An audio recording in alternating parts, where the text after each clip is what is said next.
bonjour tout le monde. Content de vous retrouver, j'espère que vous vous portez bien. Voilà, le Seigneur est fidèle, il est bon envers chacun d'entre nous. Et merci Seigneur pour ces moments que nous pouvons encore vivre ensemble. J'aimerais partager avec vous aujourd'hui un psaume que vous connaissez tous très bien, un psaume que nous aimons à citer notamment lors des cultes. Et c'est le psaume 133, Cantique des degrés de David. Voici, ô qu'il est agréable, qu'il est doux, pour des frères de demeurer ensemble.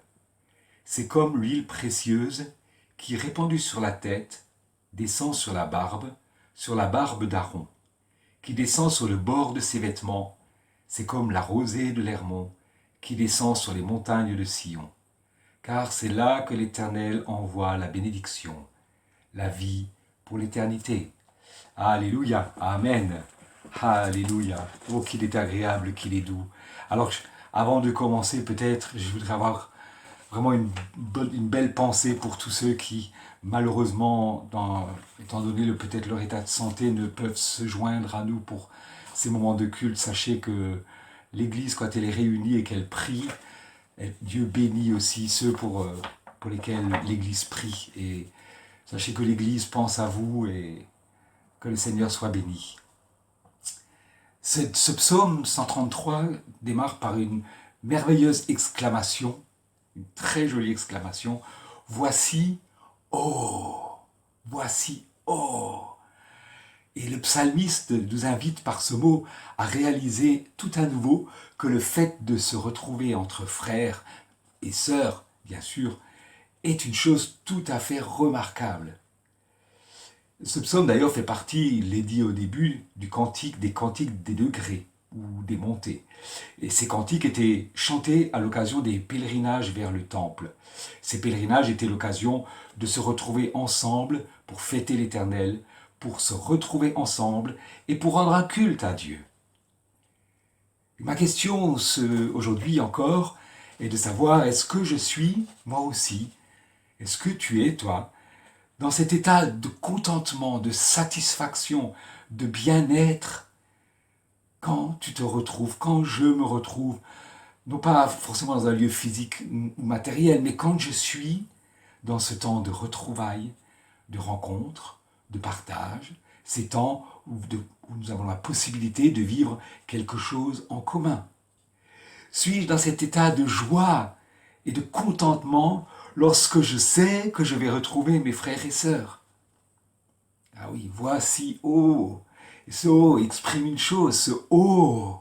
Hein, quand on est devant quelque chose qui est agréable, qui est beau à voir, qui est bien fait, wow, oh. Là aussi, quoi de plus beau? Quoi de mieux? Quoi de plus agréable? Qu'est-ce qui pourrait me faire le plus de bien?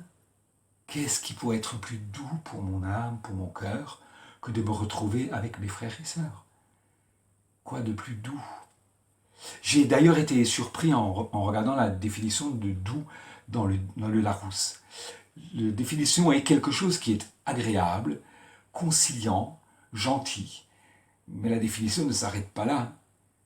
Elle continue sans heurts, sans agressivité, sans méchanceté. Je vous laisse méditer cette définition, mais j'y reviendrai plus tard. Oui, ce psaume s'adresse à nous, les enfants de Dieu. Il est parlé de frères. Il ne s'adresse pas juste à une communauté d'hommes, à une réunion d'hommes quelconque, mais il s'adresse à la réunion de frères et de sœurs. Qu'il est agréable et doux pour des frères. Et c'est la première chose dont j'aimerais vous parler ce matin. Par notre conversion, nous sommes devenus frères et sœurs en Christ. Amen. Nous sommes frères et sœurs en Christ. Et c'est quoi le fait d'être frère? On va parler de façon générale. C'est d'avoir en premier lieu le même ou les mêmes géniteurs, n'est-ce pas? Pour la plupart, nous avons quand même quelqu'un qui est à l'origine. C'est quelqu'un avec lequel on partage la même origine, justement. C'est quelqu'un avec lequel on est unis par un lien. Alors bien sûr, ne sommes-nous pas, nous, par notre nouvelle naissance, devenus les enfants du même Père?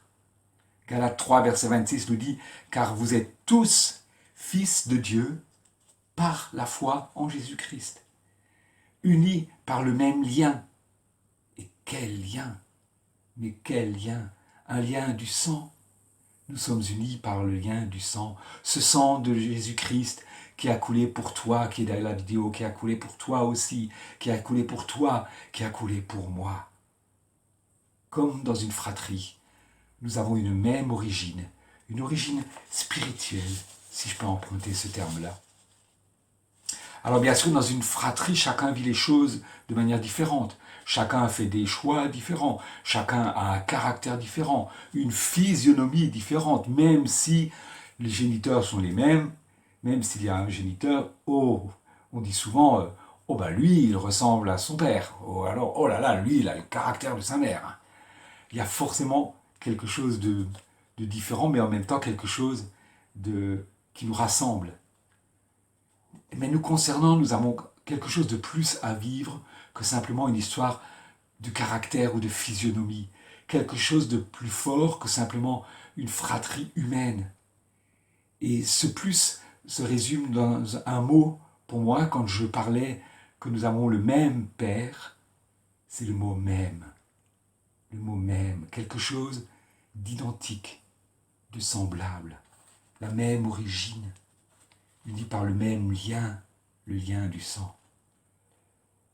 N'avons-nous pas tellement de points communs? Vous savez, il arrive souvent, je peux en parler aussi, que l'on regarde chez l'autre ce qui est différent de moi. Ben lui, il n'est pas pareil. Lui, il a une façon de s'habiller, lui, il a une façon de prier, lui, il a une façon de... C'est pas pareil.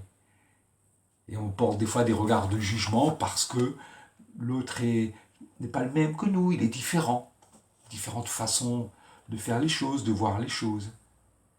Aujourd'hui, j'aimerais que l'on puisse non pas regarder ce qui est différent, mais regarder ce qui est pareil, ce qui est le même. Et laissez-moi vous rappeler tout ce qui est marqué dans la parole de Dieu, cette parole que notre Dieu, notre Père nous a laissée. Nous avons tous fait cette même rencontre avec le Seigneur. Chacun d'une manière différente. Chacun pourrait témoigner de la façon dont il a rencontré le Seigneur. Mais nous avons fait la même rencontre un jour avec notre Seigneur et notre Sauveur. Et donc nous avons tous le même Seigneur. Comme il est dit dans Romains 10, verset 12, il n'y a aucune différence en effet entre Juifs et Grecs. Entre toi et lui, entre lui et elle, puisqu'ils ont tous un même Seigneur qui est riche pour ceux qui l'invoquent. 1 Corinthiens 12, verset 6 nous dit « Il y a diversité de dons, mais le même esprit. Diversité de ministères, mais le même Seigneur. Diversité d'opérations, mais le même Dieu qui opère tout en tous. » Alléluia. Nous marchons tous vers le même but, avons la même espérance, avons la même foi, sommes passés pour la plupart par le même baptême. Et nous pouvons proclamer et affirmer ce que dit Paul d'ailleurs aux Éphésiens. On va le lire ensemble, Éphésiens 4, versets 4 à 6. Il y a un seul corps et un seul esprit, comme aussi vous avez été appelés à une seule espérance par votre vocation. Il y a un seul Seigneur, une seule foi, un seul baptême, un seul Dieu et Père de tous, qui est au-dessus de tous et parmi tous et en tous. Un seul. Le même pour toi, pour toi, pour toi, pour moi. Alléluia. Le même pour tous, oui, un seul Dieu et Père, le même pour chacun d'entre nous, et nous sommes au bénéfice du même amour de ce Père. Alors je peux peut-être regarder celui ou celle qui est à côté de moi, ou dans le même lieu que moi, non pas en voyant tout ce qui est différent de moi, et qui peut-être parfois peut me heurter, me déranger, me choquer, mais le regarder comme quelqu'un qui est le même que moi, devant le Père Céleste. Et justement, quand nous nous retrouvons, nous sommes dans la présence de ce même Père qui porte aussi son regard sur ses enfants réunis. Vous savez, personnellement, je suis toujours heureux quand j'arrive à réunir ma famille, mes enfants, mes belles-filles. Voilà, c'est toujours un moment que j'apprécie énormément. Moi, je suis heureux quand je les ai tous autour de la table. Et souvent, d'ailleurs, Christine aussi, d'ailleurs, bien sûr, je ne suis pas le seul. Hein. Mais Mais souvent d'ailleurs, je me retrouve en bout de table, comme ça faisait un peu patriarche, quoi, au bout de table. Et je peux porter mon regard sur tous ceux qui sont assis autour de la table. Et je suis heureux de les voir discuter ensemble, rire ensemble, avoir eux aussi la joie de se retrouver. Malheureusement, je sais bien que ce n'est pas toujours le cas dans toutes les familles. Et croyez-moi, nous sommes passés par aussi des moments difficiles. Mais j'aimerais que ce matin, aujourd'hui, nous puissions encore réaliser que lorsque nous nous retrouvons ensemble entre frères et sœurs, pour vivre le même moment ensemble, nous sommes sous le regard et dans la présence du même Père céleste. Alors sur quoi mon regard est-il posé? Sur le comportement d'un tel, sur la façon de prier d'un autre, sur la façon de parler, sur les choses qui ne vont pas dans l'Église? Ou alors mon regard se pose sur celui ou celle qui vit la même chose que moi, qui est dans la même présence du même Père que moi, qui aime son Seigneur comme moi et qui a la même espérance que moi. Dans Philippiens 2, verset 2, nous disons « Rendez ma joie parfaite, ayant un même sentiment, un même amour, une même âme, une même pensée. » Réfléchissons à cela. Devant Dieu, nous sommes tous les mêmes, nous sommes tous pareils. Alors que nous puissions regarder non pas les différences, mais regarder ce qui nous unit, ce qui est pareil pour chacun d'entre nous, ce qui est identique pour chacun d'entre nous. Cet amour pour le Dieu de notre Père, cette rencontre, cette espérance, cette foi. Et justement, quand nous réalisons cela, nous pouvons vivre le ensemble de la suite du psaume. Voici, oh, qu'il est agréable, qu'il est doux pour des frères de demeurer ensemble. Ensemble, unis les uns avec les autres, dans une même et unique pensée, dans un même et unique amour pour Dieu et pour les autres. Et notre Seigneur désire ardemment que nous puissions vivre ce ensemble, cette unité, que ce soit lors des cultes, des réunions, des temps de prière. Vous savez, oui, je le disais au début, que ceux malheureusement qui ne peuvent pas venir vivre ces moments ensemble bénéficient aussi des bienfaits de l'Église qui est réunie, de cette unité de l'Église qui prie pour eux, pour vous. Je suis d'ailleurs frappé par la prière que notre Seigneur a faite juste avant la crucifixion. C'est quelque chose que j'ai déjà évoqué souvent parce que c'est quelque chose qui m'a interpellé. Et sa prière concernait vraiment l'unité des enfants de Dieu. Notre Seigneur a intercédé auprès de son Père pour que ses enfants soient un. Nous pouvons lire dans Jean 17, versets 20 et 21. Ce n'est pas pour eux seulement que je prie, mais encore pour ceux qui croiront en moi par leur parole, afin que tous soient un, comme toi, Père, tu es en moi, et comme je suis en toi, afin qu'eux aussi soient un en nous, pour que le monde croie que tu m'as envoyé. Oui, cette unité est un témoignage pour le monde. Cette unité est un témoignage pour le monde. Oh, notre Seigneur, il sait bien ce que nous sommes. Il nous connaît bien, nous les humains. Il sait très bien et il connaît nos faiblesses. C'est pour cela qu'il a intercédé auprès de son Père, pour que nous puissions vivre cette unité, ce ensemble. Nous pouvons le vivre comme les premiers chrétiens l'ont vécu dans les actes, vous vous souvenez, vous vous rappelez, ils étaient chaque jour tous ensemble, assidus au temple. Oui, l'unité ensemble et non la division. Galates 5, verset 15 nous met en garde. Mais si vous vous mordez et vous dévorez les uns les autres, prenez garde que vous ne soyez détruits les uns par les autres. Éphésiens 4, verset 31 nous dit que toute amertume, toute animosité, toute colère, toute clameur, toute calomnie et toute espèce de méchanceté disparaissent du milieu de vous. Des paroles qui sont dures à entendre, mais elles sont dans la parole de Dieu. Et si elles sont dans la parole de Dieu, c'est que c'est nécessaire et que nous en avons besoin. Je me pose souvent cette question, d'ailleurs quand je viens au culte, et je me remets en question aussi souvent, quand je viens au culte, est-ce que j'ai ce désir un peu, on va dire, entre guillemets, égoïste, juste de vivre un truc pour moi, de recevoir quelque chose pour moi, de vivre un moment pour moi, avec Dieu bien sûr, un cœur à cœur avec Dieu, mais uniquement égoïstement, ou est-ce que j'ai ce désir de vivre un temps ensemble dans l'unité des chrétiens devant notre Père céleste? Et je vous pose cette question également. Mais alors je me suis dit, pourquoi avoir cette joie, pourquoi ce contentement, pourquoi ce bien-être, pourquoi est-ce agréable de vouloir vivre ces moments ensemble, ces mêmes moments ensemble, sous le regard du même Père? Et c'est la suite du psaume qui nous le dit au verset 3.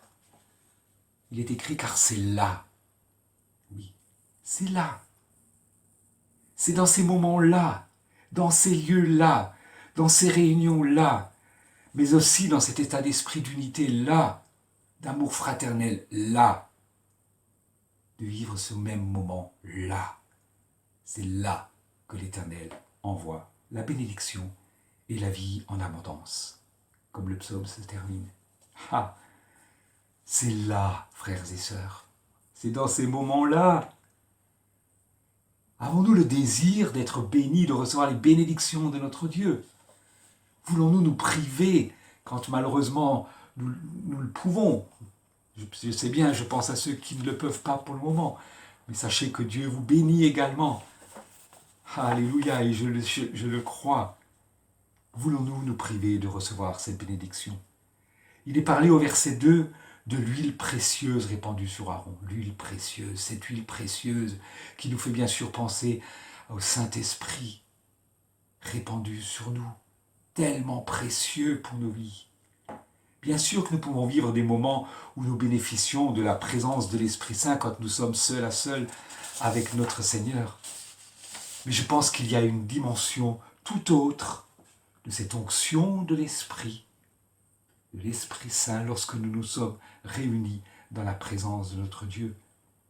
Je pense par exemple à ce texte de 1 Corinthiens 12, verset 7 qui nous dit « Or à chacun la manifestation de l'Esprit est donnée pour l'utilité commune, pour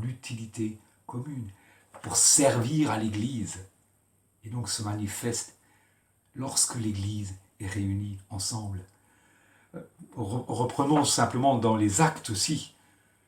Acte 2, verset 1. Le jour de la Pentecôte, ils étaient tous ensemble dans le même lieu. Tiens donc, encore le mot même. Ensemble dans le même lieu. Et c'est dans ce moment précis, lorsqu'ils étaient ensemble dans le même lieu, que l'Esprit Saint a été répandu sur les disciples. Alléluia! Quelle bénédiction! Quelle bénédiction! Il est parlé aussi de la rosée de l'Hermon, qui nous parle bien sûr d'un rafraîchissement, comme cette rosée du matin qui fait du bien aux plantes, qui fait du bien à la terre. Cette rosée, c'est un rafraîchissement pour notre vie. Vivre la communion fraternelle, c'est vivre ces moments d'unité, qui sont des temps de rafraîchissement et de bien-être.